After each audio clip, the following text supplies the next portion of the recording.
오늘 특별히 2022년 12월 마지막 주일이면서 성탄절이 되어서 축하하는 마음이 두 배로 더 많은 것 같습니다.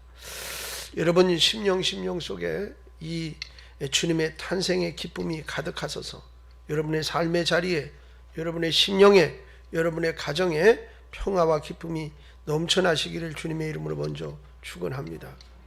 오늘 마태복음 2장 1절로 12절 말씀을 중심으로 성탄을 축하하는 사람들, 이와 같은 제목으로 같이 은혜를 나누려고 합니다. 사람이 어떤 일에 대해 반응하는 것 중에 최고의 반응이 축하라는 반응일 것입니다. 이것은 그 일에 자신이 함께 기뻐하고 또 함께 즐거워한다는 의미를 가지고 있기 때문이지요. 오늘 말씀에는 네 부류의 사람이 등장하고 있습니다. 이 네 부류의 사람들은 메시아 탄생에 대해서 각각 다른 반응을 보이고 있는 것을 볼 수 있습니다. 그들의 각기 다른 반응 속에서 우리는 오늘의 우리가 축하하며 맞이한 이 진정한 성탄은 무엇인가 라는 것을 깨달을 수 있게 됩니다. 첫째로는 헤롯의 축하 모습입니다. 헤롯은 그리스도가 2살이 되기도 전에 자기에게 적이라 이렇게 생각을 했습니다. 마곡간에서 비천하게 태어난 아기를 자신의 권좌에 도전할 사람, 도전할 인물이라 생각했던 것입니다. 아직 따르는 군중이 한 명도 없는 그야말로 연약한 아이를 자신의 왕국을 위협할 자로 여겼던 사람이었습니다. 소련의 짜르 황제는 구두공의 아들로 태어난 스탈린이 2살이었을 때 그를 결코 주목하지 않았습니다. 언젠가 그가 전 세계의 위협적인 인물이 되리라고 걱정해서 부모와 그의 아이를 귀향 보내지도 않았습니다. 또 마찬가지로 아기 히틀러를 누구도 노리지 않았고 중국의 공산화한 장본인이었던 모태똥 강본에 쌓여 있을 때 중국의 정부가 그를 두려워해서 모종의 조치를 취하지 않았습니다. 어떤 아이든 태어나면 기쁨이고 축하해야 할 것인데 헤롯은 전혀 다른 생각을 갖고 있습니다. 그렇다면 헤롯은 왜 병사들을 소집해서 아기 예수를 죽이려고 했던 것일까요? 그것이야말로 세속적인 생각을 지니고 있는 자신의 마음을 지배하고 있는 하나님에 대한 적개심을 그대로 드러내는 반증하는 이제 결과물이라 할 수 있겠습니다. 이 세상에는 실로 뛰어난 인물들이 많이 태어나지만 그 누구도 자신을 메시아요 또 하나님의 아들이라 하지 않았습니다. 그 누구도 태어나면서 시기와 생명의 위협을 받지 않았습니다. 또 그 누구도 세상을 구원할 구주시라는 증언을 받지도 않았습니다. 오직 예수님께서는 태어나기 전부터 그가 누구신지 그리고 어떤 인물인지 무엇을 하기 위해 태어나는지에 대한 증언을 받았습니다. 예수님 자신이 자신을 증언한 것처럼 신뢰할 만한 것이 어디 있겠습니까? 경건하고 또 신실하고 하나님을 사랑하고 두려워한 한 사람으로부터 분명한 증언이 또한 있었던 분이 바로 예수님이셨습니다. 헤롯은 자신을 방문하여 메시아가 어디에 나셨는가를 묻고 있는 자들에게 이제 겉으로는 동일한 축하를 하는 것처럼 위장하고 말했지만 속으로는 예수를 죽이려 했던 그런 축하의 모습을 드러내고 있습니다. 동방의 박사들은 예물을 가지고 축하하러 달려갔지만 헤롯은 죽음을 가지고 예수님을 축하하려 했던 것입니다. 오늘날 우리 주변에는 이 헤롯과 같이 성탄을 축하하려는 자들이 있지는 않은지, 성탄을 고의적으로 폄하하기도 하고 진정한 축하의 날로 삼기보다는 향락과 쾌락의 날로 삼을 때 이러한 모습 속에서 우리는 헤롯과 같은 이미지가 발견되고 있음을 볼 수가 있습니다. 성탄 축하를 자신이 하나님 앞에서 소망 얻고 죽은 자임을 드러내는 축하로 삼는 그야말로 헤롯 같은 모습이 아직도 우리 주변에 어쩌면 내 속에도 남아있는지 모르겠습니다. 두 번째로 대제사장과 백성의 서기관들의 축하 모습입니다. 진리를 탐구하면서도 그가 얻은 지식에 따라 행동하지 않는 자들의 영원한 모델이 된 사람들입니다. 어쩌면 그때나 지금이나 정치하는 사람들은 다 똑같은 것 같습니다. 자기 이익을 도모하는 사람들, 이론적으로 드러나는 현실은 그렇지 않지만 거짓말을 해서라도 자기의 이익을 챙기려는 이들이 정치하는 사람들 아닌가. 여기 대제사장과 그들도 서기관들도 마찬가지입니다. 그들은 마치 열차에 대한 모든 정보를 알려주는 안내원처럼 그들은 모든 역 이름을 알고 있지만 한 번도 내려보지 않은 사람들이었습니다. 그 누구보다도 메시아에 대한 정보에 정통하고 있었던 사람입니다. 종교 지도자들은 단 한 사람도 아기 예수의 나심을 그런데 축하하지 못했습니다. 또한 이제 드려야 할 순간에 그 어떤 예물도 아기 예수님께 드리지 않았습니다. 아니, 드리지 못했습니다. 얼마나 오래 교회에 다녔는가, 얼마나 많이 교회에 봉사했는가라는 사실이 우리의 성탄 축하 정도를 결정하는 것은 아닌 것 같습니다. 대제사장과 서기관들은 그 탄생의 장소를 찾아 갔어야 했었습니다. 비록 동방의 박사들에게 메시아 탄생의 소식을 들었지만 그 소식이 실현될 것이라는 사실을 그들이 믿고 있었다면 탄생하신 곳을 향하여 즉시로 달려갔어야 옳았습니다. 예루살렘에서 베들레헴의 거리는 8km 정도밖에 되지 않습니다. 그렇게 먼 거리가 아닙니다. 동방에서 그곳까지 오랜 시간 걸려서 온 박사들에 비하면 그 거리는 극히 짧은 거리입니다. 그들은 진리를 자기 자신의 삶을 지탱해주는 유익의 재료로 삼고 있었던 것입니다. 그들에게 종교는 자신의 삶을 세워주는 수단이고 도구가 되었던 것이지요. 사랑하는 성도 여러분, 진정으로 하나님께 대해서 살아있는 사람이라면 이 메시아의 탄생을 축하할 수밖에 없습니다. 예물을 드려야 할 그 축하의 날에 진정으로 감사의 예물을 드릴 수밖에 없습니다. 교회 생활이 길어질수록 주님을 더욱더 사랑해야 함이 옳습니다. 하나님의 말씀이 더욱 사랑스러워짐이 옳습니다. 하나님의 말씀을 실천해감이 옳습니다. 그러면 절대로 그때를 더욱 놓치지 않게 될 것입니다. 성탄은 사망으로 어두워진 우리의 심령과 영혼에 하나님의 생명의 빛이 비추어진 순간입니다. 하나님께 대하여 전혀 소망이 없이 살았던 우리에게 구원의 소망을 안겨준 날이 성탄절입니다. 할렐루야.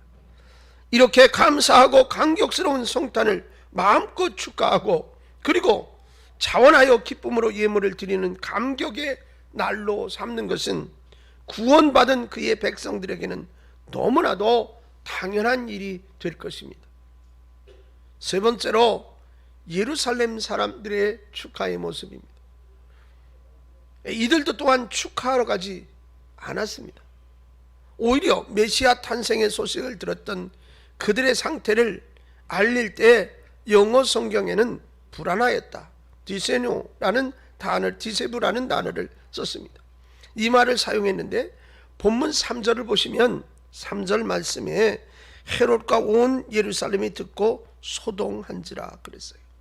여기 소동한지라라는 말씀이 바로 불안하였다라는 말입니다. 그렇게 오랫동안 기다리고 있었던 메시아, 그분의 탄생 소식이 왜 그들에게 불안하였던 것일까요? 그것도 하나님의 성전을 지척에 두고 살았던 예루살렘 사람들이 말입니다. 이들은 현재 자신의 삶에 필요한 평안을 방해받고 싶지 않았을 수도 있었습니다. 메시아 탄생의 소식은 그들을 지배하고 있었던 로마에게는 전쟁의 빌미가 될 수 있기 때문에 애써 성탄을 외면하려 할 수 있습니다. 전쟁이 일어나면 일단은 피해를 입게 될 테니까. 현재 자신들의 애써 가꾼 삶의 터전들이 위협을 받을 수 있다고 여겼기 때문일 수 있습니다. 성경은 비록 무슨 연유로 그들이 베들레헴으로 달려가지 않았느냐, 이것에 대해서 자세한 설명을 우리에게 해주고 있지는 않습니다.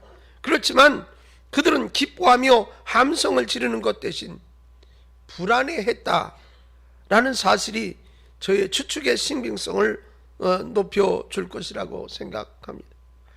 오늘도 우리의 삶의 한 중심에 예수님을 주인으로 모셔드리기를 거부하며 교회 생활을 계속한다는 것은 성탄을 불안의 날로, 번거로운 날로 받아들일 수밖에 없게 되는 것입니다. 마지막 네 번째로 동방의 박사들의 축하의 모습입니다. 동방 박사의 방문은 두 가지의 축하의 의미를 오늘 우리들에게 전달해주고 있습니다. 그 첫 번째는 이들은 올바른 것을 추측하고 올바른 것에 축하한 사람들이었습니다. 그들은 수많은 선지자들이 보고자 했지만 보지 못했던 그 탄생의 자리에 축하자로 있었던 주인공들이었습니다. 그들에게 이스라엘의 대제사장들이나 서기관들이 메시아의 탄생을 알려준 것이 결코 아니었어요. 세상을 구별할 메시아 탄생에 대한 소식을 단지 별을 보고 알았고 먼 길을 달려온 것입니다. 여러분, 전에도 한번 말씀드린 기억이 있는데 별은 밤에만 보입니다. 낮에는 별을 볼 수가 없습니다. 이들은 밤에만 이동했다고 볼 수 있어요. 그러니 밤은 깜깜합니다. 걸림돌도 잘 구분이 되지 않고 밤길은 더 어렵습니다. 그 어려운 걸음을 했다는 거예요. 아마 기간이 얼마나 걸렸는지 모르겠습니다. 한 달이 걸렸는지 그 이상이 걸렸는지. 아마 낙타를 타고 이동했을 것이라고 많은 분들은 추측을 하고 있습니다. 여러분, 별을 보고 먼 길을 달려왔다. 이들이 이러한 방문은 이사야서 9장 2절의 말씀에 흑암에 행하던 백성이 큰 빛을 보고 사망의 그늘질 땅에 거하던 자에게 빛이 비치도다 라는 그런 말씀과 또한 이사야 60장 6절의 말씀에 허다한 약대 미디안과 에바의 젊은 약대가 내 가운데 편만할 것이며 스바의 사람들은 다 금과 유황을 가지고 와서 여호와의 찬송을 전파할 것이며 라는 말씀이 성취되고 있다는 것을 보여주는 사건이라 할 수 있겠습니다. 예수님께서 후에 말씀하신 천국은 침노하는 자의 것이라 라고 말씀하신 가르침의 첫 예표가 이 동방박사에 의해서 이루어졌다라고 할 수 있겠습니다. 두 번째로 또한 이들은 예물을 드림으로 축하했다는 것입니다. 이는 마치 구약의 말씀을 상기시켜주고 있는데 역대상 16장 29절 말씀에 여호와의 이름에 합당한 영광을 그에게 돌릴지어다. 예물을 가지고 그 앞에 들어갈지어다. 아름답고 거룩한 것으로 여호와께 경배할지어다. 또한 시편 96편 8절의 말씀입니다. 여호와의 이름에 합당한 영광을 그에게 돌릴지어다. 예물을 가지고 그 궁정에 들어갈지어다.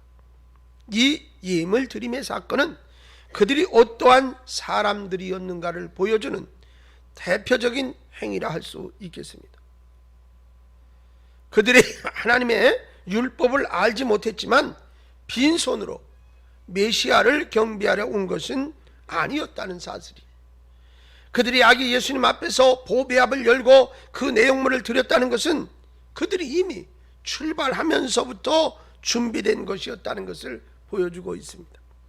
그리고 이 예물은 그들의 전부로 드린 것이라 할 수 있습니다.